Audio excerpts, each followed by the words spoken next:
A forma como o Ionesco, um dos maiores dramaturgos do século XX, começou a escrever teatro ali por volta dos seus 40 anos é fascinante e diz muito sobre o que vai ser essa obra que ele começa ali. Aos 40 anos, o Ionesco decidiu aprender inglês.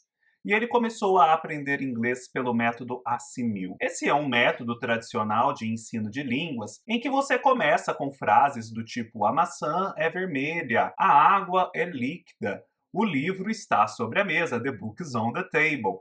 O céu está acima de nossas cabeças, o chão está abaixo de nossos pés. Depois a gente começa com algumas complicações, do tipo: o Sr. Smith disse para a Sra. Smith que eles tinham 4 filhos. O Sr. Smith e a Sra. Smith foram visitados por um casal de amigos que tinham outros filhos que eram colegas dos primeiros. E por aí vai. O que acontece é que não necessariamente o Ionesco aprendeu o inglês da forma como ele queria, mas ele foi capturado por aquela obviedade das orações que ele lia e pelo quanto aquilo provocava uma desautomatização da forma como ele usava a linguagem na sua língua natal, fosse o romeno, fosse o francês. Ao pensar nessas frases ditas assim, tão óbvias, mas com o estranhamento da outra língua, ele começou a perceber que muito do que a gente diz tem esse mesmo automatismo e que a gente não consegue perceber a profundidade de muitas coisas que são ditas. Afinal, dizer que o céu está sobre as nossas cabeças é algo óbvio, mas se começarmos a pensar, a refletir, é algo que tem muito mais implicação, tem muito mais possibilidades de leitura do que a simples literalidade da frase consegue expressar. E assim ele começou a desenvolver a sua dramaturgia. Ele, que a princípio era muito avesso à dramaturgia. O Ionesco via um texto, via um ator e uma atriz reais colocando aquele texto em cena, e ele ficava incomodado com aquele esforço que pessoas reais em cena tentavam fazer para fazer crer que aquilo que eles diziam e aquilo em que eles agiam eram coisas reais, eram situações verdadeiras. Ele achava que havia uma inverossimilhança muito perturbadora nesse meio. E aí ele foi pensando, junto ali com as considerações das aulas de inglês, e percebeu que, na verdade, o teatro era possível e era um meio de expressão muito válido. Porém, o teatro não devia pretender ser simplesmente realista, verossímil, como se ele fosse verdadeiramente a realidade diante dos nossos olhos. Ele achou que, como num teatro de bonecos, em que as cordas que movem os bonecos estão à mostra, no teatro com pessoas, essas cordas que movem os atores, ou seja, os artifícios cênicos, também deveriam estar à mostra. E que, portanto, o teatro seria tão mais expressivo quanto mais ele deixasse em aberto as claras, as técnicas dramatúrgicas das quais ele estava se valendo para conseguir determinado efeito, determinado resultado. Ou seja, pensando numa construção, é como se o Ionesco acreditasse que fosse preciso deixar os andaimes à mostra para se tornar evidente que aquilo era uma obra e não algo que surgiu naturalmente do nada. E assim o Ionesco começou a desenvolver a sua dramaturgia com peças que tinham esse elemento da desautomatização da linguagem, de uma reconfiguração da cena, de elementos cênicos de teatralidade muito exacerbadas e em que havia uma acumulação material. Existem muitas peças do Ionesco em que elementos materiais vão se acumulando e vão tomando o espaço do palco. Existe uma peça em que as cadeiras vão se acumulando, cadeiras vazias. Em outra, xícaras de café espalhadas pelo palco.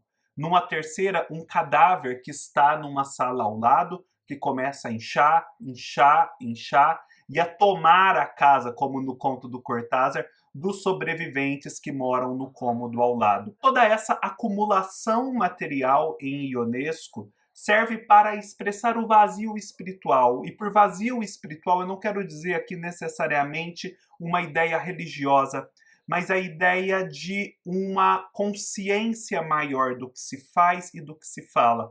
Aquela desautomatização da linguagem que já havia sido percebida quando das lições de inglês. E nisso, o Ionesco se coloca ao lado do Beckett como um dos grandes dramaturgos e um dos expoentes desse que o Martin Naslin, um britânico, vai chamar de o teatro do absurdo. O teatro do absurdo, segundo Martin Naslin, nada mais faz do que pegar técnicas antigas, mas muito antigas mesmo, do teatro, e rearranjá-las, desenvolvê-las, combiná-las de um modo novo, de modo a dar conta daquela realidade absurda e totalmente nova que o século XX apresentava aos dramaturgos e que o simples realismo não seria capaz de abarcar. É possível resgatar do passado e trazer nesse teatro do absurdo e identificar, por exemplo, a ideia da teatralidade pura. O que é a teatralidade pura? É aquilo que em cena se apresenta como físico e que prescinde das palavras para contar uma história. Numa peça do teatro do absurdo, por exemplo, a gente pode ter uma árvore sozinha no palco e alguém debaixo dela simplesmente sentado. E isso por si só, a depender ali do contexto, já conta uma história. Uma procissão de pessoas, por exemplo, numa coroação real, é um ato de teatralidade pura, que por si só conta uma história e prescinde de palavras.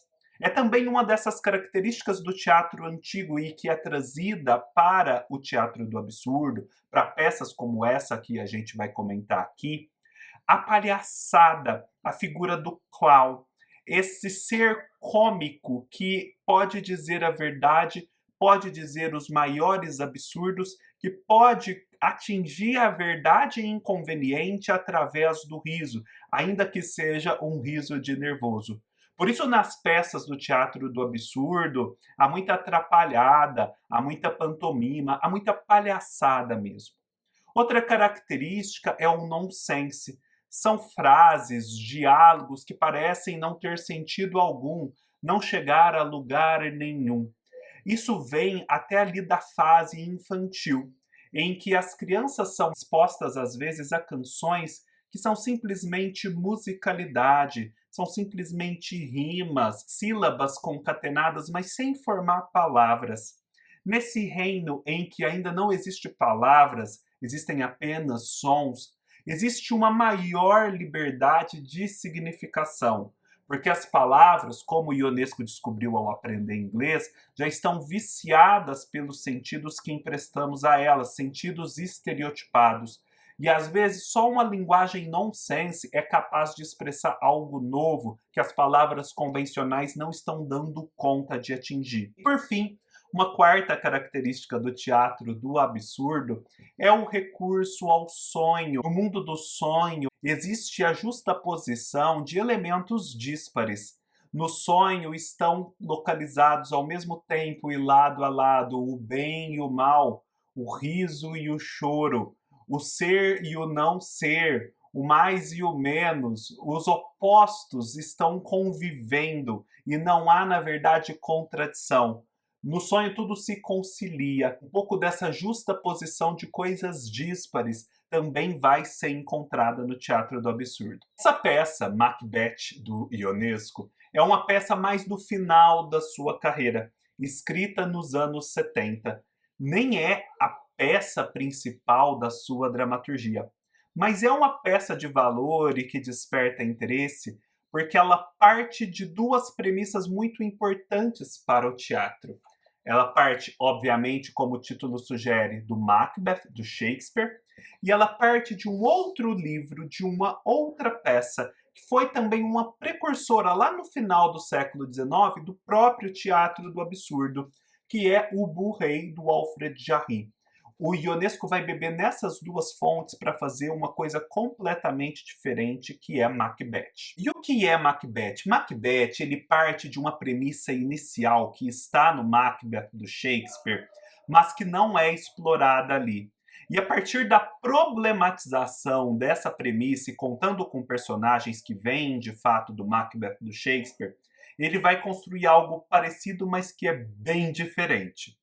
No começo de Macbeth do Shakespeare, a gente percebe que o Macbeth e o Banquo estão lutando em prol do seu rei, o rei Duncan, contra barões que parecem ser barões rebeldes, que se rebelaram contra a autoridade desse rei da Escócia. Esses barões aqui têm o nome, porque esse nome varia também conforme as traduções, de Glamis e Candor. Esse Glamis e Candor na peça de Shakespeare sequer aparecem ou mal aparecem. Eles não são tão desenvolvidos. São pessoas que foram derrotadas e os seus títulos serão passados ao próprio Macbeth, como um prêmio pela vitória que ele havia conquistado. Mas aqui o Ionesco começa por pôr Glamis e Candor em cena, e eles começam a expor os motivos pelos quais eles tinham se revoltado contra o rei Duncan. E esse rei Duncan, que na peça do Macbeth será visto apenas como uma vítima da ambição de Macbeth e de sua esposa, Lady Macbeth. Eles começam a dizer o porquê eles se revoltaram contra aquele rei Duncan e por que é que eles foram perseguidos. E na verdade a gente começa a colocar sob a perspectiva o próprio rei Duncan. Ele era um bom rei? Por que esses barões se revoltaram? Eles não tinham razão? Será que esse rei ele não estava concentrando o poder e derrotar esses barões não foi simplesmente uma forma de aumentar o seu poder, as suas riquezas, as suas terras? E ele começa então, o Ionesco, a colocar sob perspectiva as atitudes de personagens de Macbeth. O Macbeth e o Banquo, aqui ele tem o nome de Banco e não Banco, eles lutaram em prol desse rei. Mas eles não seriam figuras alienadas? Por que eles lutaram? Só porque o outro é rei? Eles realmente entendiam os motivos pelos quais eles estavam lutando? Esse rei Duncan, como eu já disse, ele, ao promover todas essas guerras, era um rei justo? Ele era um rei guerreiro? Ele era um rei que arriscava a própria pele, como aqueles antigos reis medievais? Os soldados que estavam lutando junto com Banquo e com Macbeth sabiam por que exatamente estavam lutando? Eles não eram apenas bucha de canhão? E a esposa de Duncan? Existiu essa Lady Duncan? Essa Lady Duncan, que sequer é mencionada na peça de Shakespeare, ela deve ter existido, afinal existe uma descendência do rei. Mas onde está ela? O que ela pensa a respeito desse marido? Ele é um bom marido? É alguém que ela defenda? O Macbeth do Ionesco vai propondo todo um desenvolvimento da história em que esses personagens são colocados sob perspectiva e a gente passa a problematizar todos eles, os motivos subjacentes à peça de Shakespeare, os motivos subjacentes àquele mundo que Shakespeare retrata, e tudo isso de um modo muito anárquico, muito novo e inventivo. É como se aqui, a princípio com Glamis e Candor e depois com uma conscientização que as feiticeiras promovem em relação ao Macbeth e ao Banquo, houvesse da parte desses dois um despertar para a consciência. Eles começam a perceber que o Duncan não era aquela figura tão interessante que eles pensavam, tão boa, tão magnânima. E em vez de só defendê-lo, assim, irrestritamente, irrefletidamente, eles decidem fazer algo a respeito. Só que fazer algo a respeito aqui se confunde com tomar o poder, porque as feiticeiras, elas fazem profecias, mas que são, na verdade, a revelação do que já existe, daquilo que Banquo e Macbeth não conseguiam enxergar, e de possibilidades de ação que são realmente existentes e que, se tomadas, gerarão aquelas consequências.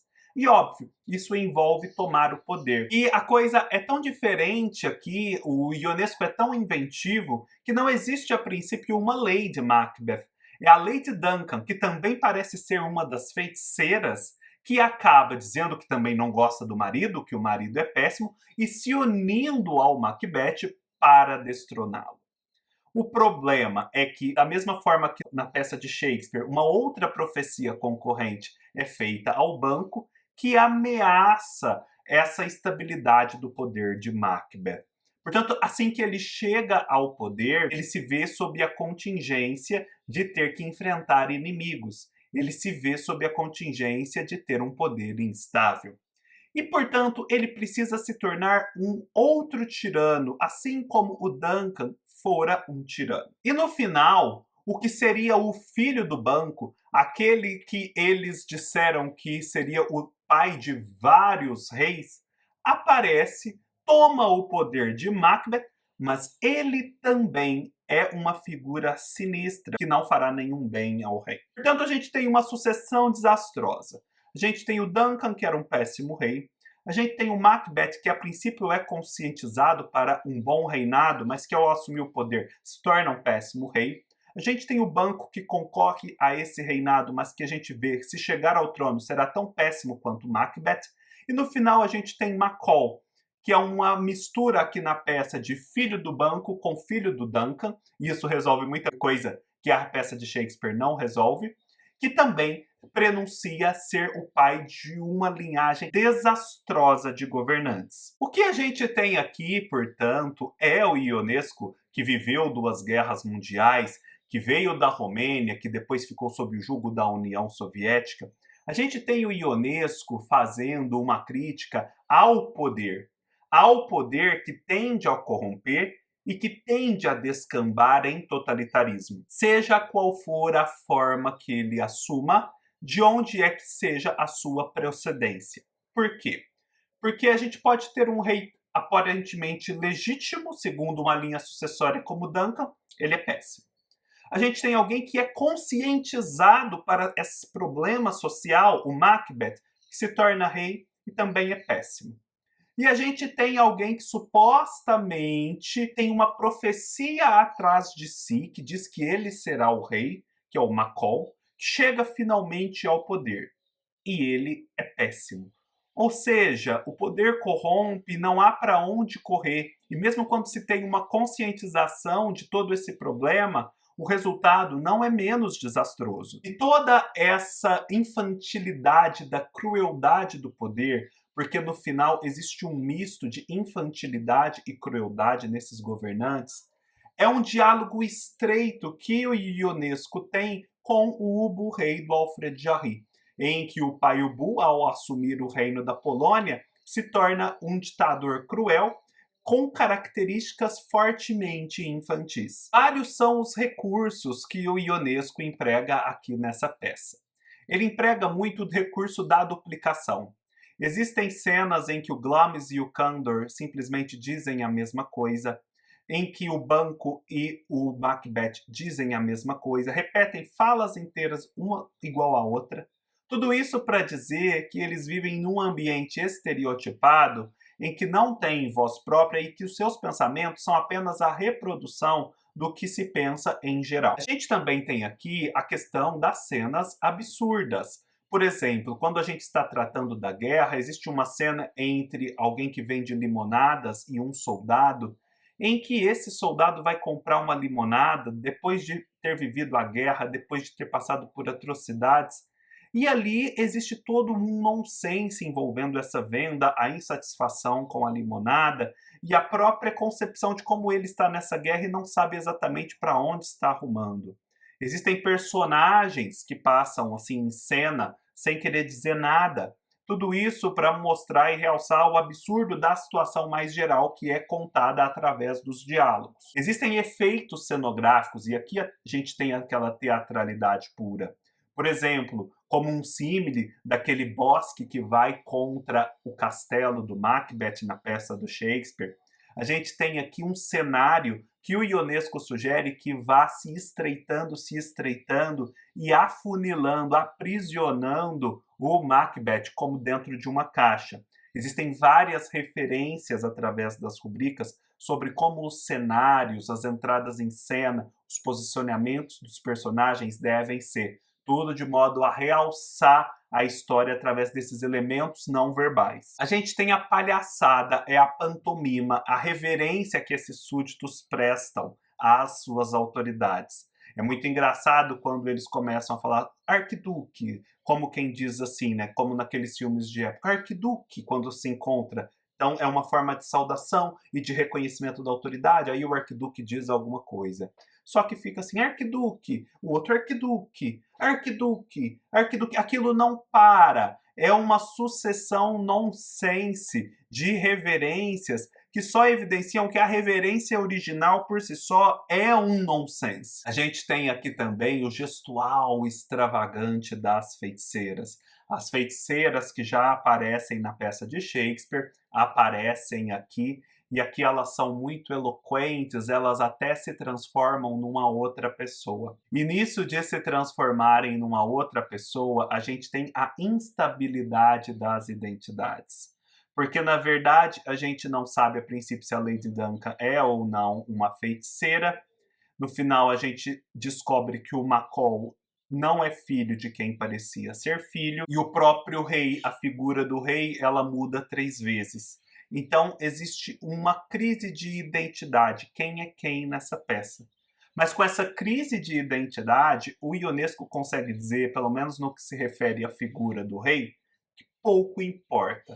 Seja ele quem for, ele será tão péssimo ou pior do que o anterior. Essa peça, gente, é uma peça excelente. O que eu dei aqui foi apenas uma pincelada. E é certo que ela nos faz ter uma outra visão da peça do Shakespeare. Não é um reconto da peça do Shakespeare, mas é um diálogo estreito, inventivo e criativo que traz vários dos motivos do Macbeth para os tempos atuais e ajuda a iluminar certas coisas não ditas que estão na peça de Shakespeare, mas que são sim passíveis de problematização. É isso, espero que tenham gostado. Se gostaram, deem um like, deixem seus comentários, se inscrevam no canal e até mais.